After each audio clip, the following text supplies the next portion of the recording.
گیلانی. چلتے ہیں آج کی اہم خبروں کی طرف. رخ کریں گے اسلام آباد کا، جہاں سے رپورٹ کر رہے ہیں ہمارے نمائندے یاسر ملک۔ سرکاری کوٹے میں 40% کمی، اوپن مارکیٹ میں گندم 5100 من ہو گئی۔ محکمہ خوراک پنجاب نے راولپنڈی ڈویژن کی گندم کے کوٹے میں 2406 ٹن یومیہ کی کمی کر دی ہے۔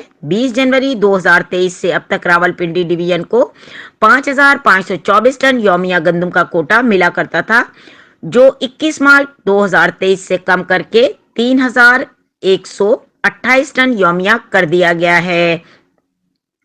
راولپنڈی ڈویژن میں گندم جنوبی پنجاب کی طرح پیدا نہیں ہوتی۔ اس طرح محکمہ خوراک پنجاب میں موجودہ بعض کالی بھیڑوں نے گندم کے ذخیرہ اندوزوں کے ساتھ ملی بھگت کر کے راولپنڈی ڈویژن کا کوٹا کم کرا دیا ہے۔ اس کے نتیجے میں اوپن مارکیٹ میں گندم کی قیمت 4200 روپے فی 40 کلو گرام سے بڑھ کر بدھ جمعرات کو 5100 روپے فی من تک چلی گئی ہے۔